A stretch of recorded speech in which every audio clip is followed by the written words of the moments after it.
Si hoy una persona no sabe qué es un Bitcoin, no sabe qué es la inteligencia artificial, se va a quedar rezagado en un 2x3. Cuando Citibank compra Banamex, pues también tienes la regulación de los Estados Unidos. Se vino la crisis del tequila que contagió toda América Latina. Una de las crisis económicas provocadas por México más importantes. Había un caso donde hay una empresa, y no voy a decir el nombre, que tiene un holding. Llegó un momento en el que dijimos, ¿por qué no lo hacemos nosotros? Volvernos el jugador número uno del mercado, y afortunadamente así lo logramos. ¿Qué tú piensas de las deudas? No es para principiantes. Yo estuve leyendo cómo tú abarataste costos en el 2008, que le ahorraste $32 millones al banco. Si yo hubiera sabido todo lo que había afuera, a lo mejor me hubiera salido antes del banco. ¿Qué? Les dije, yo ya no soy feliz aquí. Pero desde el primer día que el equipo dijo hay que levantar capital, ¿cuántos meses pasaron en que levantaron ese capital? Fue Antes de iniciar este podcast, si te interesa invertir en acciones que paguen dividendos y que tengan excelentes retornos como Apple, Google, Tesla, e incluso aprender day trading para encontrar oportunidades en el día a día, agenda una llamada en el link justo acá debajo para que uno de nuestros asesores académicos pueda guiarte en tu nuevo futuro financiero. Ahora sí, iniciemos con el podcast.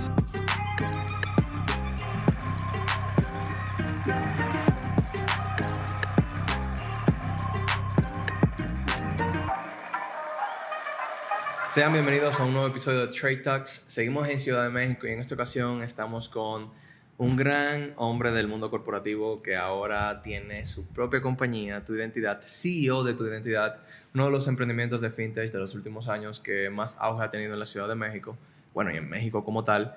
Y en esta ocasión tenemos a Ricardo Robledo. Dios te bendiga, Ricardo, y muchísimas gracias por la oportunidad de hablar contigo. Al contrario, muchas gracias a ustedes por invitarme, gracias por estar en nuestro país, espero que los trate muy bien. La verdad que México nos está tratando demasiado bien. El servicio es increíble, la comida es increíble, las personas son increíbles. Sí, mira, afortunadamente los mexicanos son personas que les gusta atender a los visitantes, a los extranjeros. 100%. Y qué bueno que estén Sí, déjame decirte que el México que se vende fuera de México no es para nada la realidad de cuando tú estás en Guadalajara, en Monterrey, aquí en Ciudad de México. Y me imagino que se debe a las noticias de Estados Unidos, la migración. Pero, señores, México es un destino top con calidad global. O sea, yo ahora tengo mis top 5 destinations. Así es que esa mentalidad que vaya cambiando.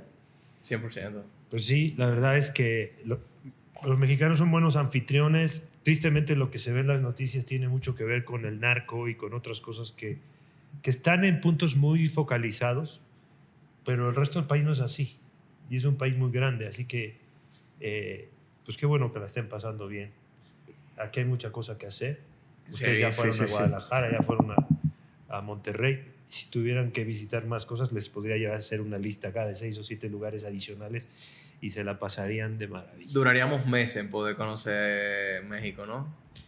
Pues la verdad es que si les gusta, sí, tienes acá lugares coloniales, tienes playas, tienes grandes ciudades, tienes una gastronomía que si les gusta comer bien, en cada uno de los estados de la República se come muy bien y de manera muy distinta. En fin, mucho por hacer. Yo creo que ya no aguantamos un plato más de comida. Yo creo que ya estamos overdue. Ricardo, vamos arriba. Cuéntanos un poquito breve de tu historia. ¿Cómo escalas en el mundo corporativo? Dinos qué pasó luego de la universidad. ¿Cuáles fueron esos primeros pasos? Como un joven como tú, cuando estaba en la universidad, luego llega hasta el punto de ser COO y CEO de una compañía como Banamex, por ejemplo, en la parte de leasing. Entonces, ¿cómo fue ese crecimiento en tu carrera? Y en un país que tiene regulaciones bancarias muy fuertes y estrictas, ¿no? Si este podcast está agregando valor a tu vida, suscríbete, dale like y compártelo. Es la manera como nos ayudas con el algoritmo a que podamos seguir expandiendo este contenido a personas como tú. De igual manera, si quieres aprender sobre psicología del trading, day trading y portafolio, estás en el lugar correcto. En un link en el description o en el caption de este video vas a tener toda la información para acceder a nuestra plataforma de educación gratuita. Bendiciones, nos vemos pronto. Pues mira, el tema de la regulación, antes de que Citibank comprara Banamex, pues teníamos que apegarnos a la regulación mexicana exclusivamente. Pero cuando Citibank compra Banamex, pues también tienes la regulación de los Estados Unidos. Ok. Y entonces se vuelve que tienes por acá la Comisión Nacional Bancaria y por acá la Reserva Federal de los Estados Unidos, ¿no? Entonces hay que cumplir con ambas cosas. Pero mira, regresando a tu pregunta, ¿qué fue lo que pasó? Yo de formación soy ingeniero mecánico, eléctrico, y tú dices, bueno, ¿y qué fuiste a hacer a la banca? Pues también me lo pregunto hasta la fecha, pero te puedo decir que en la banca hay un montón de ingenieros. ¿Y qué sucedió? Yo entré a trabajar a lo que en su momento se llamaba Bancomer, que ahora es BBVA. ¿Y por qué razón? Por azares del destino, hubo una entrevista un día y me dijeron, ¿por qué no vas? Fui, perfecto, pum, me dijeron, pues sí, puedes entrar. Estuve ahí casi 4 años y al final se vino la crisis del tequila, que ustedes tal vez recuerden. Ustedes son muy jóvenes, No, pero ¿qué fue la crisis del tequila? la crisis del tequila fue una tremenda devaluación que contagió toda América Latina. Luego la buscan por ahí, pero es una de las crisis económicas provocadas por México más importantes que ha habido. Entonces, la devaluación pues hizo los ahorros que fueran unos añicos. Y entonces dije, bueno, ¿qué voy a hacer ahora? Y hablando con algunos amigos, dije, ¿por qué no nos vamos a estudiar una maestría a Estados Unidos? Me fui a Estados Unidos, estudiamos una maestría, un par de años. ¿En qué lugar? En North Carolina, en Chapel Hill. Ok. Y cuando regresé, dije, bueno, a mí me gustó la banca, la verdad, quisiera volver al mundo financiero. Y tuve la oportunidad de entrar a trabajar a Citibank, ¿no? Como el nivel donde entran todos los que acaban de terminar de estudiar ese nivel, ¿no? Y ahí estuve casi 3 años hasta que tuve la oportunidad de competir internamente por un puesto que tenía más visibilidad. Afortunadamente fui elegido y curiosamente en ese momento, pasando 6 meses, se anuncia la compra de Citibank para Banamex, ¿no? Y entonces, pues un banco que tenía básicamente una presencia en el mundo de la banca corporativa, no teníamos más que 6 sucursales para atender a personas físicas, pero el banco era muy fuerte atendiendo empresas, pues de pronto se ve en una fusión con un gigante. Retail también, ¿no? Claro, o sea, imagínate que tú eras muy fuerte en la banca corporativa, pero no en consumo, y de este lado eran fuertes en corporativa, ¿no? La verdad, pero acá ya había 30,000 personas y nosotros éramos 500, ¿no? Y de pronto pues hay que hacer esa fusión. Además de este lado, pues había que conectarlo al mundo latinoamericano de Nueva York, al mundo global de esta empresa, Claro. y de este lado no, este banco era un banco nacional. Y yo soy de la idea de que cuando se dan esas cosas se empieza a ver un montón de oportunidades. Muchos los ven como tremendos problemas, ¿no? Como decíamos de broma, es como si vas por la banqueta y de pronto alguien te dice, te vas a casar con esa. Y ni la conozco. Ya está la boda, ya están los invitados, ya está la casa y te vas a casar con esa. Y a ver ahora cómo... Y Sí, así ¿verdad? fue, ¿no? Porque acá nadie le avisaron. Ustedes nunca supieron que se estaba cocinando el merger, simplemente un día dicen se anuncia y incertidumbre, me imagino. Tal cual. Y creo que es como se debe hacer, porque ninguna fusión se anuncia previamente, pues para evitar cualquier tipo de conflictos de interés y otras cosas. Sí. ¿Qué tiempo dura una negociación como esa de dos empresas como Banamex y Citigroup? Años, me imagino, ¿no? Mira, esta creo que duró por ahí de 1 año. Inclusive se cerró en una... Los que eran los dueños del banco, que los mayoritarios era un señor que se llama Alfredo Harpelú y otro que se llama Roberto Hernández.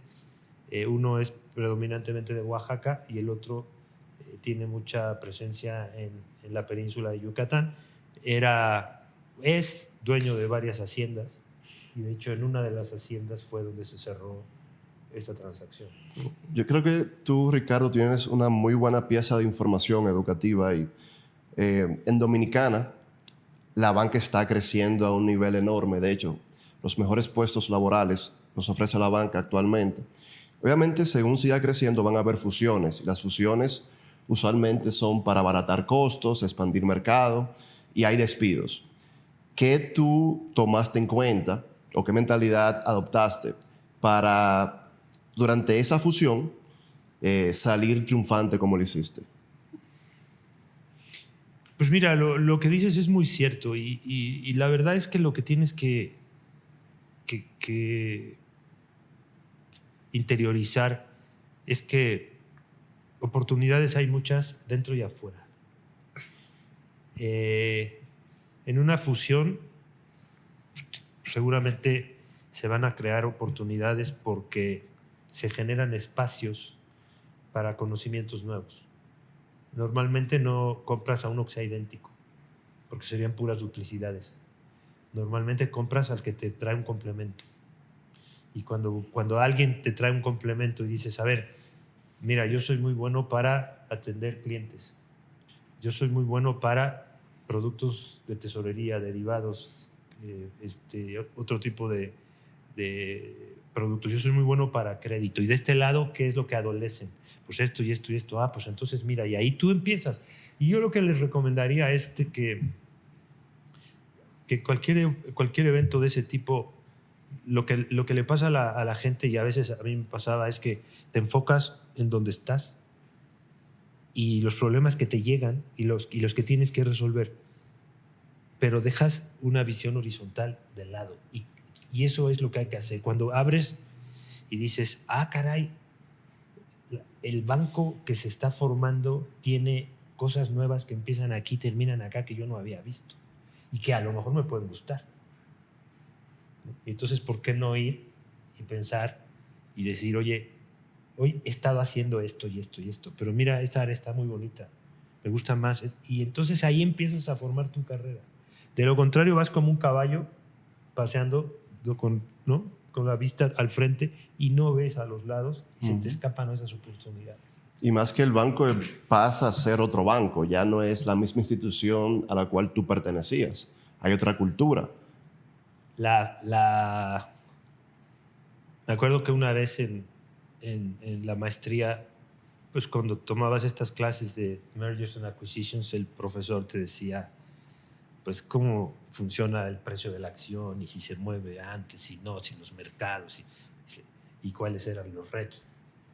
Y yo ya había pasado por una fusión en Bancomer, entonces yo levanté la mano y le dije, profesor, perdone con todo respeto, pero el tema más importante de una fusión es la cultura. Sí. Tú puedes tener todo calculado matemáticamente. Sí, pero tú ves las cosas de una forma, la otra parte la ve de otra manera y tienen que llegar a un punto medio. Y a veces ahí hay fricción y hay muchos retos. Sí. Y usted, cuando ve esa oportunidad, ¿cómo identifica qué área le gustaría dirigirse? Porque usted dice que mira a la izquierda, mira a la derecha y dice que aquí están las oportunidades, pero ¿cómo uno entiende cuál va con el tipo de persona que uno es, con los conocimientos que tiene? Es que, ¿sabes una cosa? A mí me pasó algo curioso, porque antes del anuncio fue que yo ya había sido seleccionado para este puesto en donde iba a trabajar con el director general de Citibank en México. Y entonces cuando se da la fusión, el reto era tan grande y era tan interesante que imagínate que había que fusionar pues, dos de las bancas corporativas más grandes del país. Sí. Estabas hablando de que de un lado, o sea, la cartera total de eso, si lo ves en números fríos, pues, se acercaba a los $20,000 millones. Wow. Entonces, En el 2001. en el 2001, sí. Y fue un proceso largo, porque... Y si eso sucedió en el 2001, ¿cómo le afectó el dot-com bubble a esa fusión? No, la verdad es que todavía no... la banca por internet y las aplicaciones todavía no estaban en boga. Todavía había mucho trato directo en sucursales. Eso vino después. Okay. Las remesas no bajaron de Estados Unidos hacia México por eso. No se había afectado. No, y se hacían por los medios tradicionales. Okay. Transferencias. ¿Y el banco no estaba expuesto a instrumentos que se vieron afectados? No, yo creo que eran dos bancos muy sólidos, muy serios, muy bien manejados, muy responsablemente manejados. Y eso hace que tus riesgos sean mínimos. No, nada de eso sucedió. La verdad es que el reto más grande fue un reto operativo. Porque cuando tú tienes un cliente, ponle el que quieras, imagínate a Cemex, Sí. la cementera, ¿la conoces? Sí. Cementera mexicana, ¿no? Bueno, Cementos Mexicanos. Cemento mexicano. Pues ese cliente demanda servicios en sucursales, demanda servicios en la tesorería, demanda servicios en la banca transaccional, demanda servicios en la banca internacional, demanda servicios en Nueva York, demanda servicios por todos lados. Y aquí el reto era, bueno, muy bien, ya lo juntaste, ahora ¿cómo haces que en una nueva estructura pues pueda ser atendido de manera correcta y sin fricciones? Y eso fue el reto, porque de pronto pues tenías casos donde los procesos a lo mejor no estaban 100% integrados y el cliente lo sufría, ¿no? Pero para integrar dos procesos distintos, con dos sistemas distintos, con dos equipos distintos, ese es el reto. Los CTO de esos dos bancos tuvieron dolores de cabeza como por 2 años probablemente. Pues acá fueron como por más, 4, 5, 6. Sí, me imagino, sí. Y más en ese tiempo. Exactamente, ¿no? Y que, mira, tú integras 2 software, cual sea, tiene su ya challenges. Imagínate tú integrar 2 bancos que ya tienen su SOPs, todo su proceso, como te dice, cliente, no cliente retail solamente, cliente como Cemento Mexicano, que es una empresa pública que cotiza en bolsa, que tiene que estar moviendo dinero obligatoriamente todos los días. Para que esas integraciones funcionen de momento, tiene que ser una misión. El CTO tiene que tener dolores de cabeza todavía. No, en esa integración me imagino que muchas personas perdieron mucho pelo. Sí, y luego además, pues imagínate que desde un punto de vista de sistemas, Banamex es uno de los bancos más antiguos del país y por lo tanto dentro de su historia pues tenía sistemas de los que le llaman legacy, legados, Sí. y luego sistemas más nuevos y luego los más nuevos y luego también procesos manuales. Todo convive ahí. ¿Sí? Entonces, cambiarlo así de la noche a la mañana, no se puede. Y eso que mencionas tú es bien claro, porque pues, cuando tú tienes un pedazo del negocio, llámale los cajeros automáticos, que están... Y yo no soy experto en tecnología, pero era lo que se vivía y lo que se comentaba. Esos cajeros están programados y atendidos y soportados de una forma. Y luego tienes todas las terminales con las que se atienden a los clientes. Y luego tienes. Y luego tienes los sistemas que vienen de fuera, a los que hay que conectarse. Entonces se vuelve, como dicen en Cuba, porque mi jefe fue cubano, se vuelve un arroz con mango. Que ustedes deben decir, ¿no? Al final, digamos que esta alianza, esta combinación de estas dos compañías, Banamex y Citi, ¿el resultado fue positivo a largo plazo? Yo creo que sí. Citi no tenía presencia en el mundo retail y de la noche a la mañana tiene presencia en todo el país. Banamex no era tan fuerte en la parte de banca corporativa, comercio internacional, tesorería, mercados internacionales y de pronto, ¡pum!, lo tiene. Entonces, yo creo que fue una fusión que trajo inicialmente mucho valor agregado. ¿Qué siguió en su vida profesional luego de la fusión? ¿Cómo continuó la historia? Pues la verdad es que teníamos un equipo y teníamos un conocimiento que nos permitía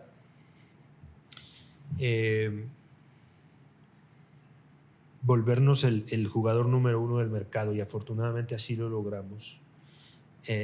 Eso en la carrera de uno. A ver, la fusión no se llevó un año. En mi puesto no se llevó 2. Se llevó 6, se llevó 7. Wow. Porque internamente es lo que te digo. O sea, tú tienes un cliente que toca todas las áreas del banco. No es que tú llegues y digas, quiero una tarjeta de crédito, y el sistema funciona o no funciona porque se fusionaron. Bueno, se resuelve y vas a irte contento y se acabó. ¿Por qué usas solo crédito? No, a ver, estás hablando acá del gobierno federal, estás hablando acá de una multinacional, llámale Coca-Cola, llámale Nestlé, llámale Cemex, Telmex, lo que sea. Como decimos aquí en México, no, ese proceso para poder hacer que todo el banco se abocara a atender a un cliente no fue de enchilame otra, de así. Eso llevó mucho tiempo. Entonces, ahí estuve hasta un punto donde, pues ya después tuve la oportunidad de que me invitaran a... El puesto que yo tenía permitía que yo tuviera relación con muchas áreas que no necesariamente estaban en la misma línea de reporte que la mía, pero que se necesitaban para atender a nuestros clientes. Entonces hubo que hacer muchas negociaciones con el que llevaba las sucursales. Pues digo, oye, necesito que tengas este nivel de servicio para mis clientes. Sí, pero ¿cuánto me vas a pagar internamente? ¿Cómo vamos a hacer los precios de transferencia? ¿Cómo vamos? Y todas estas cosas que hacen que la organización se alinee para poder obtener el mejor resultado llevan mucho tiempo, ¿no? ¿Cuántos años cuántos años tú duraste en ese mundo corporativo hasta que decidiste emprender? 20 años. ¿Por qué luego de 2 décadas decides emprender? Mira, cuando los últimos 2 años vivimos un proceso verdaderamente complejo para regularizar varias cosas que no estaban como el regulador pedía, en materia principalmente de lo que se llama el Know Your Customer. KYC. KYC. Y ese proceso tenía un componente manual muy grande, y donde había papeles, había sistemas, había gerente en sucursales, había gente interna que también opinaba, estaba el cliente que sufría, estaba el regulador que estaba encima de nosotros. Entonces, había una serie de cosas ahí que hacían que el proceso fuera muy tortuoso, muy caro. Es caro hacer KYC. Probablemente $1. Ahora mismo con herramientas súper sofisticadas como Plaid y toda esta súper tecnología de AI te cuesta $1, $2 todavía por cliente muchas veces. ¿Quieres que te diga cuánto costaba para acá? O sea, cuando tú tienes una empresa, porque tú me estás hablando del tuyo. Sí, no, del cliente. una persona. Menos regulación, obviamente, sí. Pero cuando tienes una empresa que tiene abajo... Había un caso, y no voy a decir el nombre, pero hay un caso donde hay una empresa que tiene un holding y abajo hay 100 subsidiarias. ¿Cuánto? 100. 100, 130. Subsidiarias. Y cada una de esas tiene una composición accionaria distinta. Wow. Y para hacer pues tienes, como dice la ley, tienes que identificar accionistas, apoderados, firmantes, representantes legales, últimos beneficiarios, y tienes que ir componiendo todos los expedientes de cada uno. Pero esas estaban relacionadas entre sí y estaban relacionadas con esta.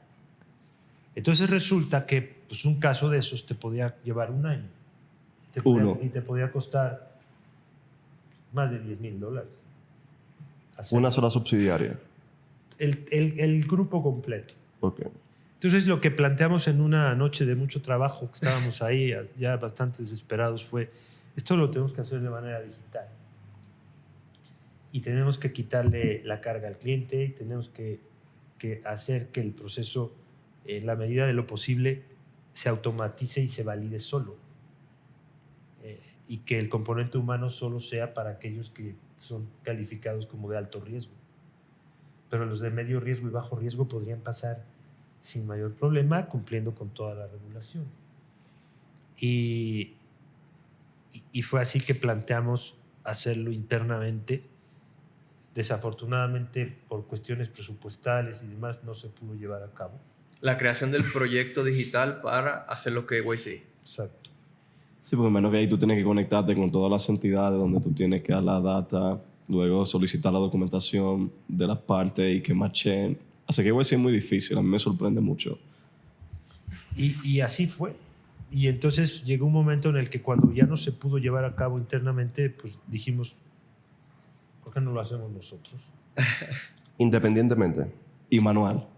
No. Ajá. Crea toda Crea la tecnología, ok, infraestructura sí, ok. tecnológica como un proyecto individual. Y fue que decidí salir del banco y hacerlo por nuestra cuenta. Eso yo me di cuenta leyendo tu perfil, conociéndote, que tú realmente fuiste un emprendedor dentro de las diversas instituciones y puestos que tuviste.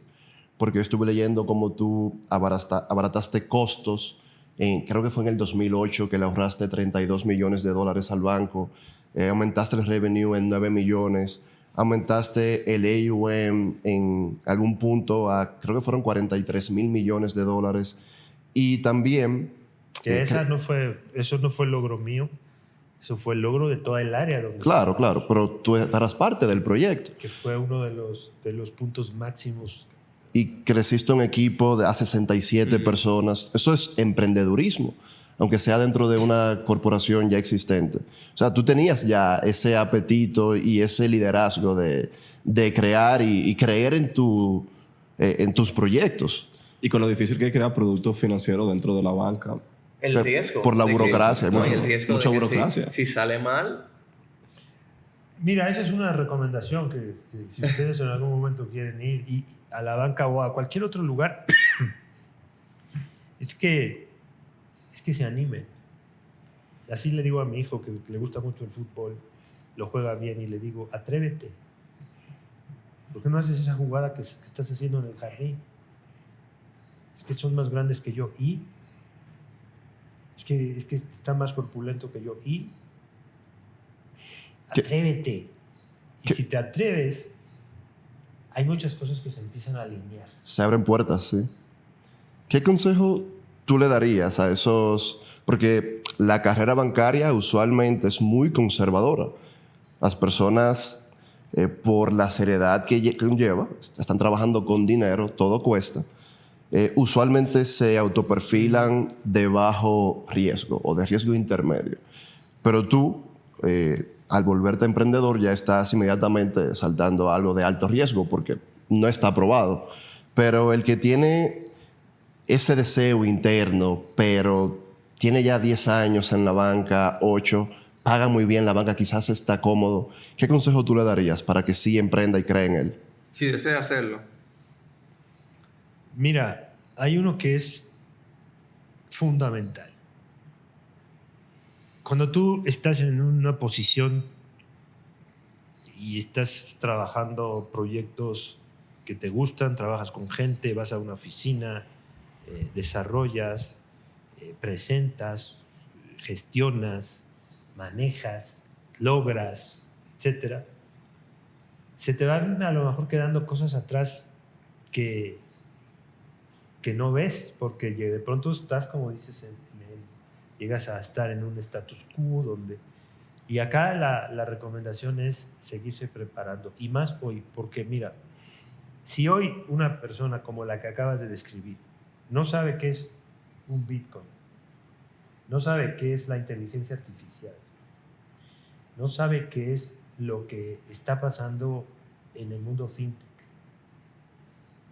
se va a quedar rezagado en un 2x3. Si antes te quedabas rezagado, a lo mejor te quedas rezagado, pues la tecnología tal vez no avanzaba así.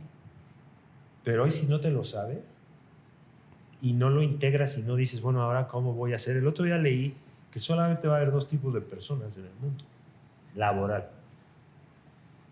Los que van a usar la inteligencia artificial para poder crecer y poder seguir adelante, y los que se van a rezagar porque no saben de qué se trata y la inteligencia artificial los va a dejar muy atrás. ¿Tú crees que en ese escenario tome más auge el Universal Basic Income? Mira, ese es un tema que se está discutiendo allí.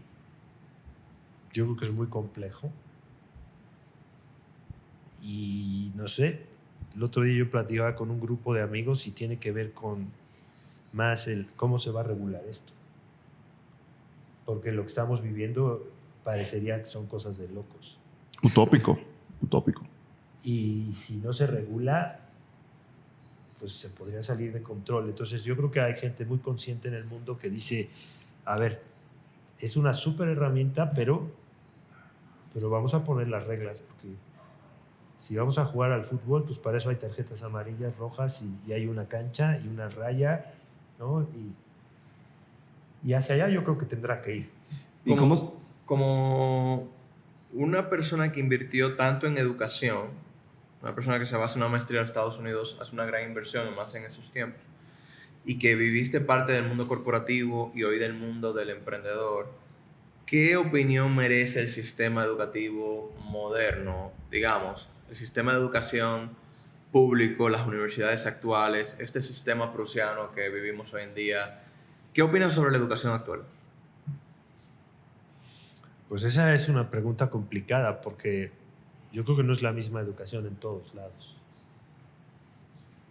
Yo te diría que lo primero es lo que tú le enseñas a tus hijos y lo que te enseñaron tus padres. Que a partir de allí es la forma, es la visión con la que tú vas a tratar de entender al mundo. Ustedes están en una generación donde no se quieren casar, no quieren tener hijos, no sé, etcétera. Es una cosa distinta lo que el mundo está viviendo. Y entonces los niños pues, van a ciertas escuelas donde pues, tú tienes muchas formas de enseñarlos. Tienes los métodos tradicionales, los más antiguos, conservadores, etcétera, los nuevos, y habrá algunos más nuevos.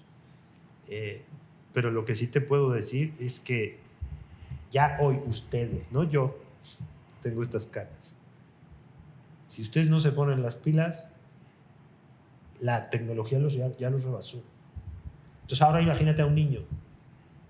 El niño ya nace con eso.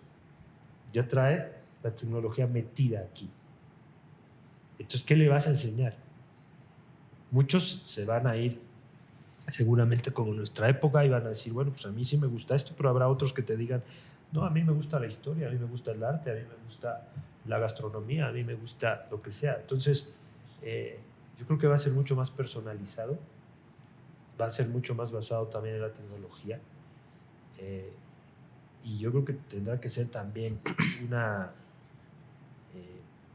pues una forma de convivir que representa un reto, y te lo voy a llevar a la banca.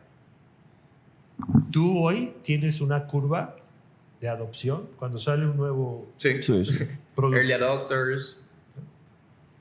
Unos son a lo mejor ustedes, otros tal vez sean tus hermanos mayores, otros serán tus padres, y otros a lo mejor están tus tíos y tus abuelos.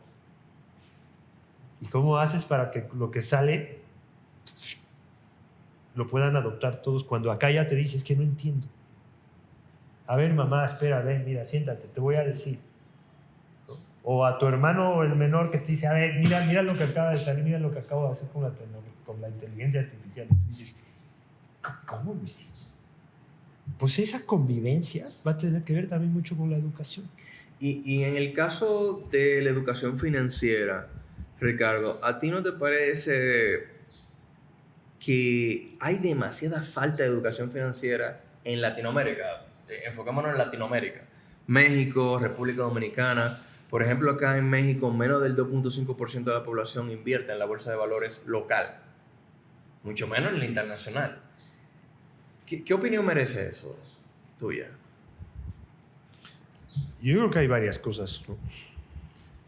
La primera, por supuesto, que falta falta información, sí falta entrenamiento. Banamex en su momento fue uno de los pioneros, lanzó toda un área de educación financiera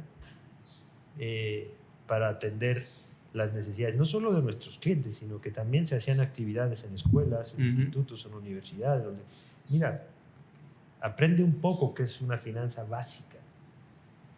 ¿Cómo puedes administrarte tú? Un presupuesto. Un presupuesto. ¿Cómo puedes generar? ¿Cómo puedes ahorrar? ¿Cómo puedes invertir? ¿Cómo te puedes proteger? ¿Qué es un instrumento financiero? ¿Cómo Así de puedes ir básico. creciendo? Pero ahora agrégale por el otro lado que en América Latina pues tienes una gran parte de la población que solo tiene el dinero para poder vivir al día. Sí. Entonces, ¿qué le dices? Por esa razón aquí en México, y me imagino que en otras partes de América Latina también han proliferado los bancos que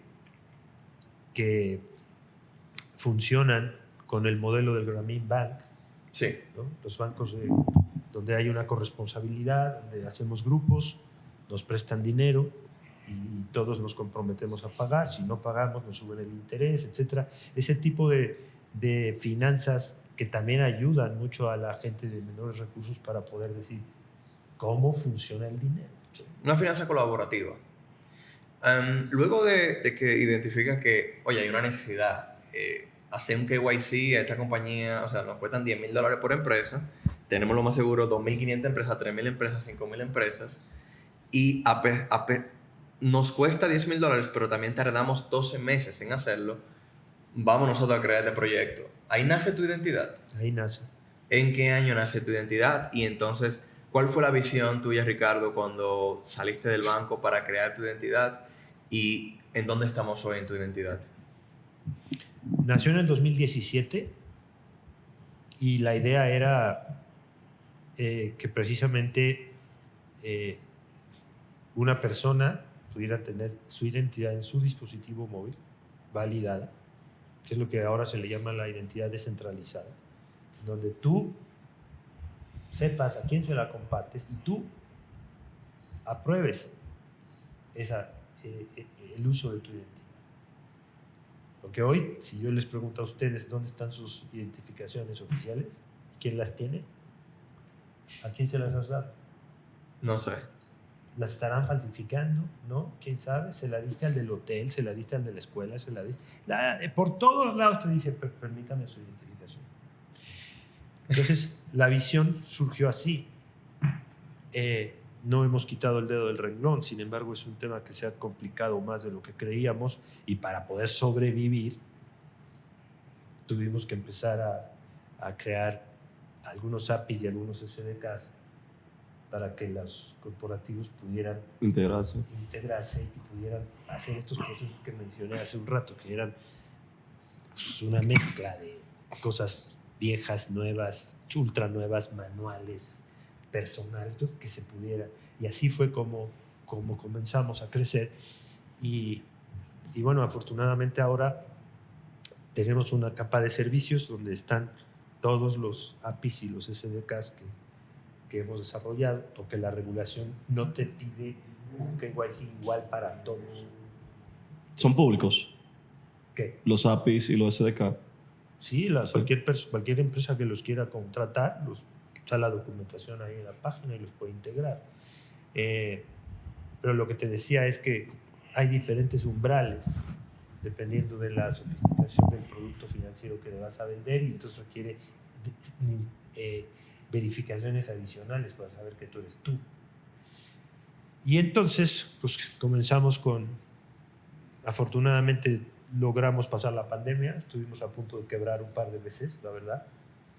No es fácil emprender y salir a un mercado y de repente que te agarra un evento como ese, pero sembramos algunas semillas desde el 2017 y 2018 que empezaron a florecer en el 2020-2021 y ya teniendo esta capa de servicios, lo que encontramos en muchos foros fue que había gente con negocios más pequeños que decían, oye, es que eso que tú tienes a mí me sirve, pero yo no lo puedo integrar, yo no tengo una gente de tecnología, no sé cómo hacerlo, pero lo necesito.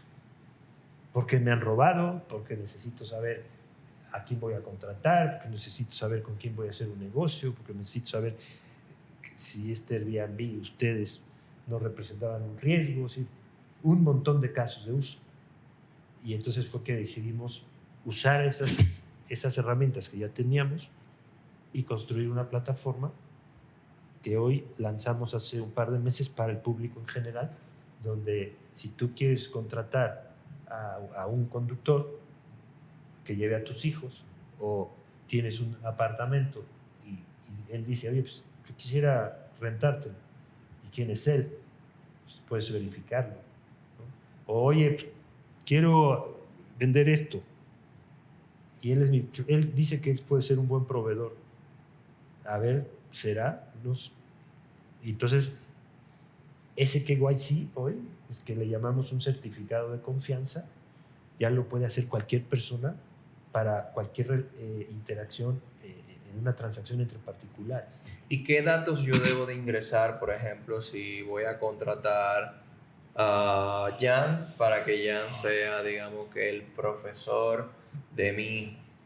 Como funciona es más sencillo. Con eso, como tenemos que proteger todos los datos y tenemos que cumplir con la ley de privacidad, me imagino. privacidad de datos, lo que vas a hacer, si él es una persona que está interesada en ese trabajo, bueno, pues le vas a mandar una liga y tú te va a decir, sube por favor estos datos y estos documentos.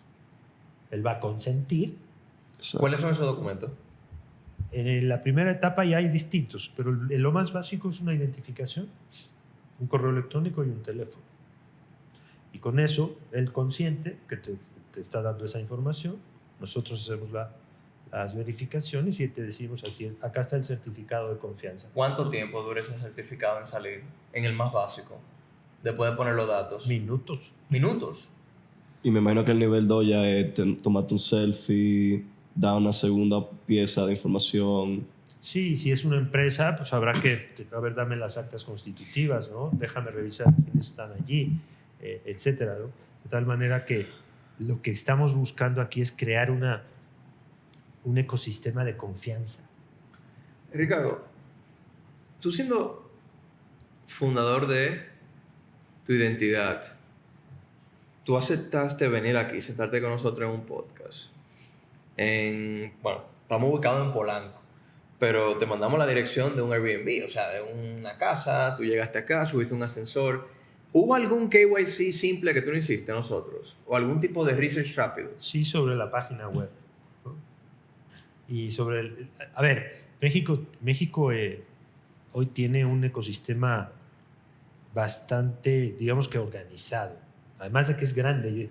Una de las cosas que les iba a decir es, si yo hubiera sabido todo lo que había afuera, y toda la actividad y todo el dinamismo que hay en el ecosistema mexicano, a lo mejor me hubiera salido antes del banco. ¿Qué? ¿Y por qué lo digo? Porque aquí se conoce a todo el mundo, ¿no? Entonces hay una asociación fintech que agrupa a más de 200 fintechs en México, donde pues una llamada, oye, ¿conoces tú a fulano, a Mengano? Dice, sí, no, o, mira, lo conoce Perengano, ¿no? Entonces sí hubo un pequeño KYC. Buenísimo. ¿Sabe, Ricardo, que no quedó bien claro? Yo quisiera saber, cuando te vas del banco, ¿te vas como pensionado? ¿Tú mismo pones tu renuncia? ¿Cómo fue esa salida? La salida fue negociada. Sí. Tal vez no haya que platicar más, pero porque no me dejaban salir. Tú tienes que estar. Es que, honestamente, la carrera fue sólida, fue bien hecha. Si algo me enseñó mi padre, que Dios tenga en su gloria, fue a trabajar. Amén. Entonces, fue, oye, dame oportunidad. Y les voy a dar un componente que a lo mejor les va a sonar muy raro. Pero les dije, yo ya no soy feliz aquí. Y para mí la felicidad es clave. Entonces, quiero ir a hacer otra cosa. Construir tu propio proyecto con tu equipo, ¿te ha agregado la felicidad que buscabas? Yo creo que mucha, porque en primera pasan muchas cosas. Trabajas tal vez más que antes. Sí. Quizás 3 veces más. Pero eres dueño de tu tiempo. No hay una agenda, no hay alguien que controla tu agenda. Conoces gente estupenda, brillante. Yo he tenido la oportunidad de formar un equipo donde tengo gente que dices, me quito el sombrero. Son 30 años más jóvenes que yo, 20. Y luego viene una pandemia donde te dice, todos se van a su casa. Y entonces existe el prejuicio de, no, ¿cómo? Todos tenemos que venir aquí, porque si no, van a ser irresponsables, se van a ir a jugar, se van a ir a dormir, se van a ir a... No. La verdad es que son extraordinariamente responsables, los procesos y los proyectos fluyen, la comunicación existe, nos vemos un par de veces al año personalmente porque el equipo está por todas partes de México, de los 20 y pico que somos, solo hay 8 aquí, el resto están por todo el país. Entonces hay 2 veces en el año que nos vemos aquí. Entonces conoces un mundo muy distinto. Yo no sabía nada de la terminología que ustedes saben. De que que es un JSON, que es una... Un JSON file. que es un SDK, ¿de quién me estás hablando? O sea, tú nada más dime cómo se hace eso. Y ha sido un gran aprendizaje. Y te que mencionaba que no es una persona tecnológica para nada y tiene un startup de tecnología. ¿Cómo te asesoró para crear ese equipo tecnológico? Porque crear equipo de tecnología es muy complejo, porque primero, muchas personas son muy especializadas y luego si tú no tienes el background, tú quizá ni entiendes cuál es el fuerte de la persona. Exacto. Hay mucho turnover también. Entonces, ¿cómo te asesoró para crear ese stack team? ¿Y cuáles fueron las 3 primeras contrataciones que hizo?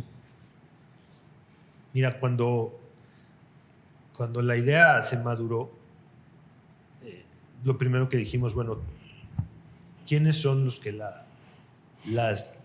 cómo podemos formar una empresa?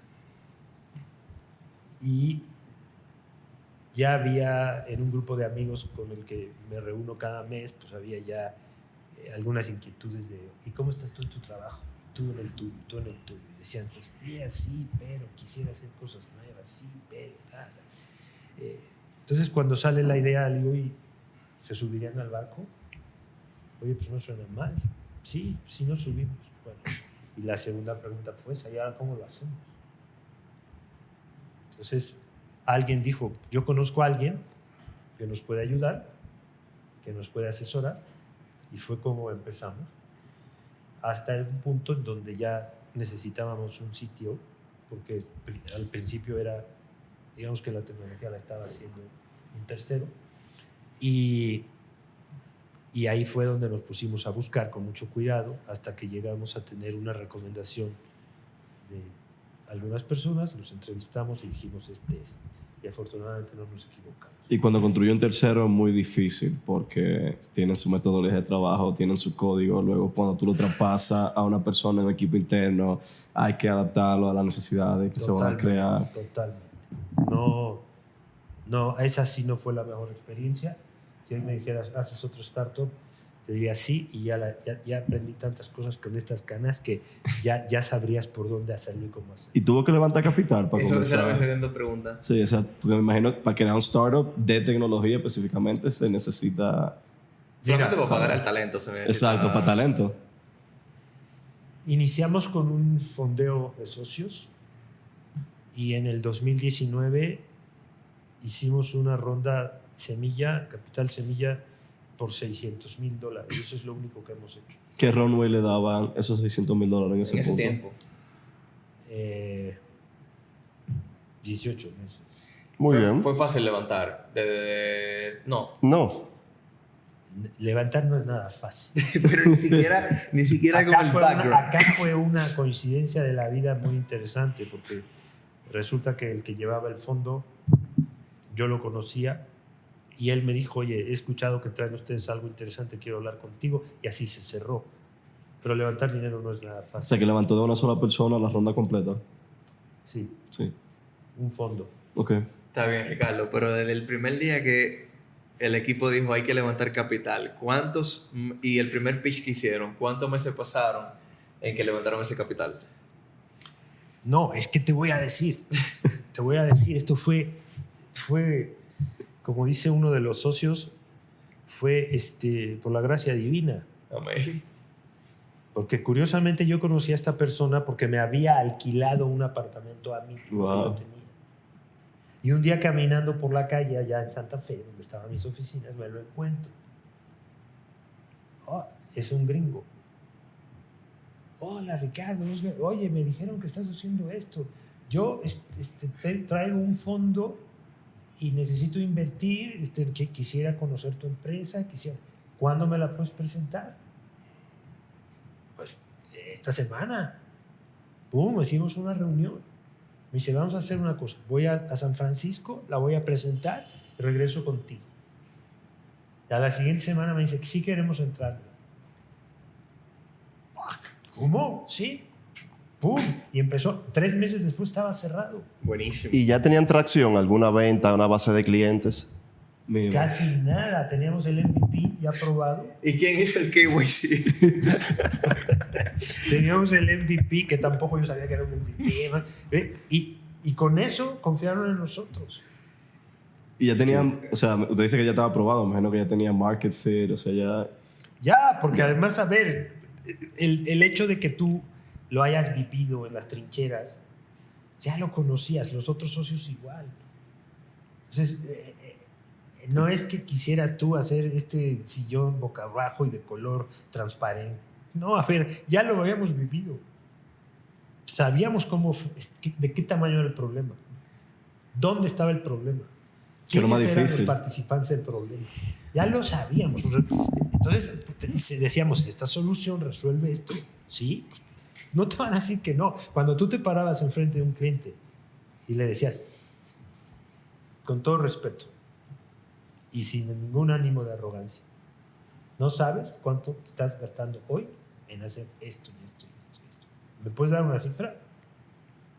Ah, no, pero usted es el mejor vendedor del mundo. Y era empresario, Y te decía- de siempre. Y le digo, ¿y sabes por qué? Porque estás gastando aquí y no sabes cuánto, porque estás gastando acá, hay interacciones acá, hay fallas en eso cuando capturas aquí, el regulador viene y te dice, ta.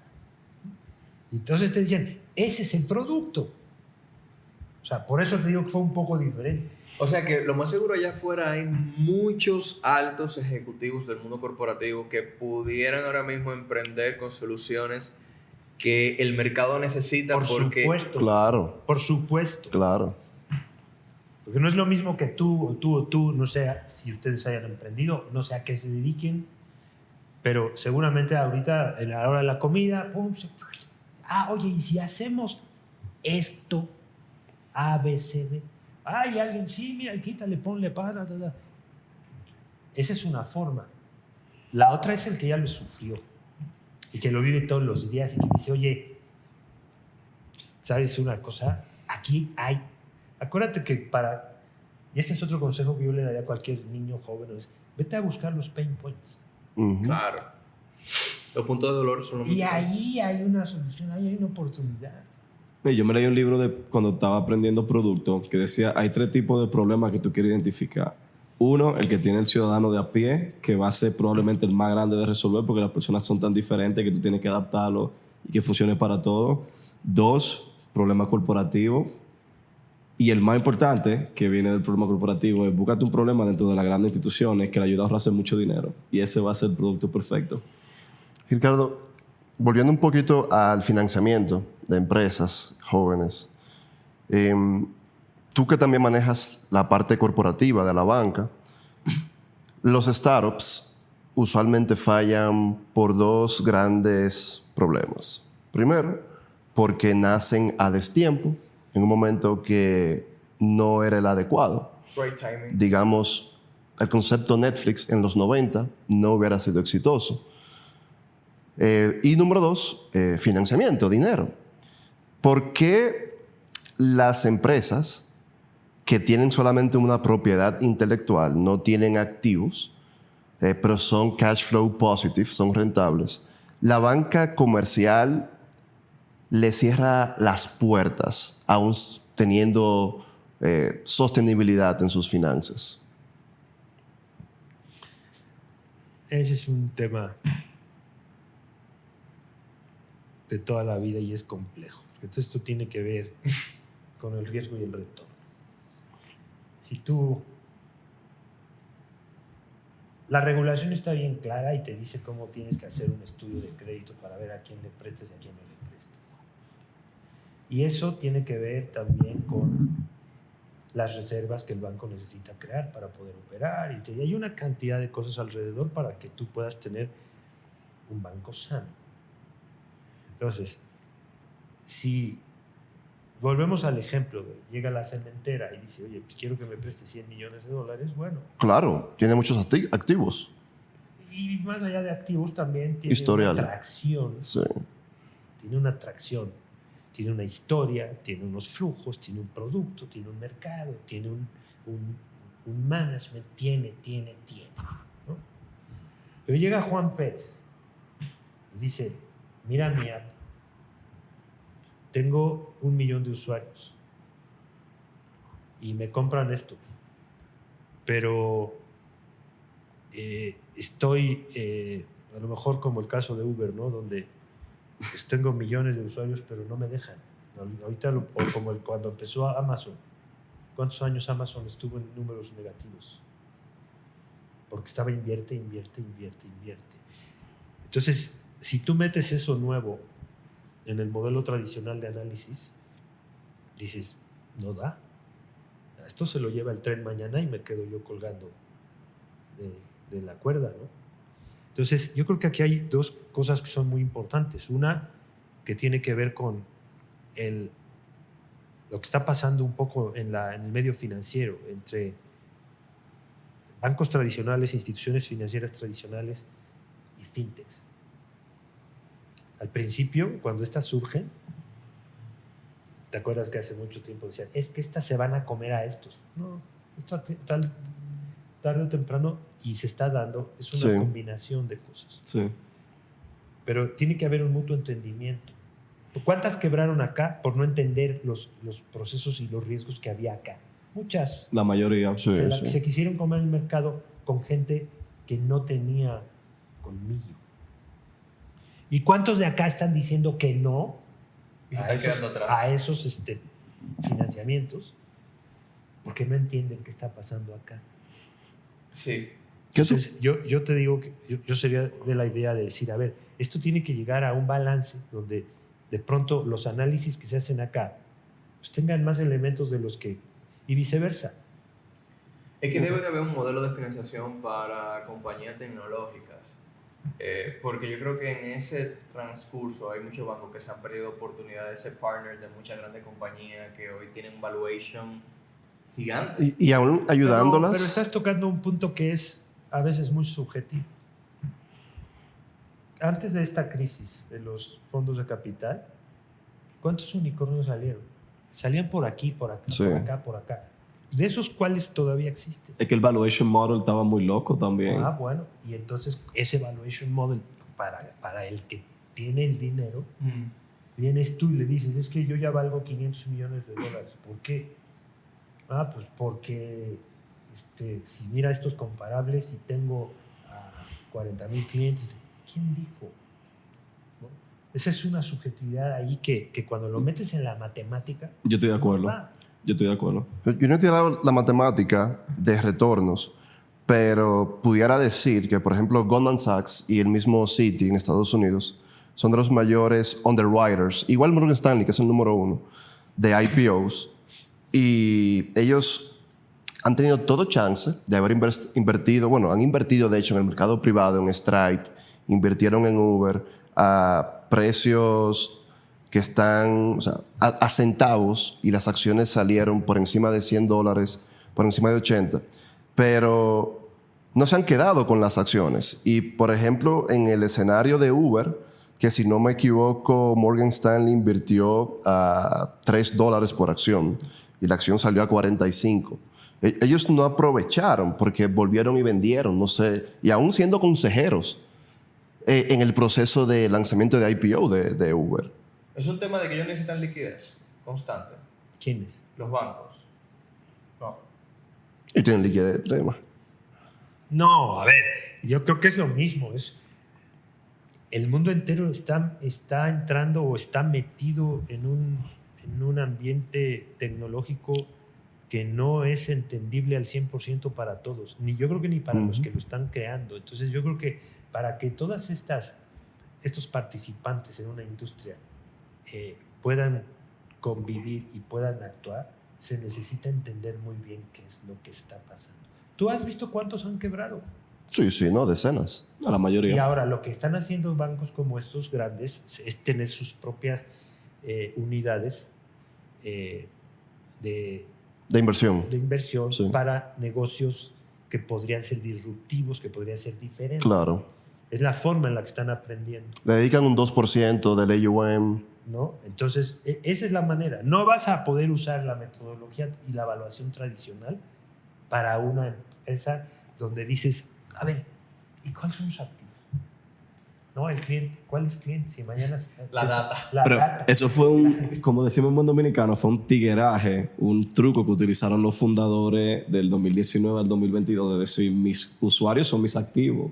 Y le vendían esa idea a los fondos de que estos son activos que yo tengo aquí, que tú puedes tomar, o mi data es mi activo y tú lo puedes tomar. Pero eso no tiene valor realmente si el producto no corre. Está muy interesante lo que está pasando y todo va a llegar a un equilibrio tarde o temprano.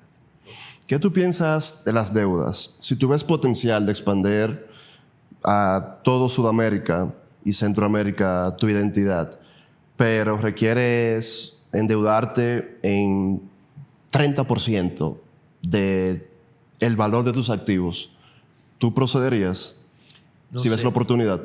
No sé, eso hay que revisarlo con mucho detenimiento, porque tal vez yo preferiría equity que deuda. O sea, la deuda hay que manejarla con mucho cuidado. No es para principiantes. No es para principiantes. Y en ese escenario, a los fundadores, y tú como fundador, ¿es más inteligente levantar capital de socios, inversionistas, entonces que las deudas? Porque el socio inversionista corre contigo el riesgo y si el proyecto no funciona, por lo menos la empresa no queda con intereses. Es cierto. Y luego además tienes otras sinergias, porque si de pronto tienes al socio ideal, al fondo ideal, que dentro de su portafolio tenga otras empresas con las que tú puedas vender, puedas hacer negocio, bueno, entras en un ecosistema más controlado y entras en una dinámica de ganar-ganar, ¿no? Exacto. Que del otro lado pues, alguien te prestó y te va a venir a cobrar. Y si sacaste alguna sinergia de ahí, seguramente tus números pudieron haberse visto bien en algún momento, pero ¿qué más? En el caso de un VC o de algún socio estratégico, pues te trae un montón de cosas cualitativas sí, con las que puedes hacer sinergias. Correcto. Relaciones, mentorías. Exactamente. Plataformas. Sí. En el caso de Ricardo, en tu caso, ¿cómo tú estás diversificado como dueño de un patrimonio? O sea, tu empresa, propiedades, o sea, ¿cómo tú diversificas tu cartera y tu portafolio de inversión? Pues mira, una parte está en ahorros, una parte está en una propiedad, mi casa, su casa, como decimos acá en México, la empresa, y párale de contar. O sea, la verdad es que también tienes que tener en cuenta qué es lo que pasa en el mundo, cómo están las cosas. Tienes que tener las antenas bien afinadas para saber por dónde pueden venir cambios económicos, cambios políticos, cambios que pudieran afectarte y que, en fin. ¿Cuál es el reto que usted ve ahora mismo para la economía, ya que usted está siendo tan conservador? O sea, ¿dónde está el riesgo mayor? Pues mira, lo que se está viviendo ahora en México con estos temas, yo creo que son meramente políticos, no tanto económicos. Yo creo que son decisiones que pueden traer consecuencias mayores, sí. O sea, tú con tu experiencia ya, Ricardo, y tocando el tema que tú traes, Jan, en el mundo siempre hay un escenario que te limita a hacer una inversión de riesgo. Obviamente la crisis con Ucrania-Rusia, lo último, el tema en el Medio Oriente. Vivimos la crisis con Trump cuando estaba hablando de bombas nucleares con Kim Jong-un, se fue muy... escaló bastante. Tuvimos la crisis 2008, tuvimos el dot-com bubble, previamente el crash del 87 y así por el estilo. Pero el mundo se sigue desarrollando y los activos siguen subiendo. Y tú que has vivido gran parte de todo esto desde la columna vertebral, tanto de Estados Unidos como aquí en México, que es una potencia enorme, realmente hay que estar pendiente de cada posible riesgo que se acerque al presente. No puedes estar al pendiente de todos porque te volverías loco y tendrías que estar tomando medicinas todos los días. Exacto. Y entonces no vas a ser feliz. Totalmente, totalmente. Pero regresando a tu punto, a ver, uno de los activos que más fortaleza le da a cualquier patrimonio es un inmueble. Correcto. Entonces, yo cuando, fíjate hoy, ustedes son parte de esa generación, son nómadas digitales. Hoy estás aquí, estás mañana en Guadalajara, luego estás en República Dominicana. Así están los que trabajan con nosotros. Le digo, bueno, y ustedes no van a tener ya acceso a ninguna pensión, porque las pensiones se acabaron. No vas a tener acceso a una jubilación. ¿De qué vas a vivir después? ¿Lo has planeado? De la bolsa de valores. Claro, claro. ¿De qué bolsa de valores? De Estados Unidos. ¿Y con qué riesgos? ¿Y con qué volatilidad? ¿No? Es que todo eso es relativo también, porque, por ejemplo, si vemos Pero fíjate, te lo digo, olvídate de analizar ese Escenario. esa posible fuente de recursos. La pregunta es lo que hablábamos hace un rato con la educación financiera. Y todos los que están aquí, ustedes, han hecho un ejercicio donde digan, a ver, tienen 30. Para mí 30 fue ayer. Tengo escrito que voy a hacer a 40, 50, 60 y 70, cuando ya no voy a tener pensión. Voy a hacer uso de seguros. ¿Por dónde voy a monetizar? Voy a tener una propiedad, ¿no? Es la educación financiera. Sí, definitivamente.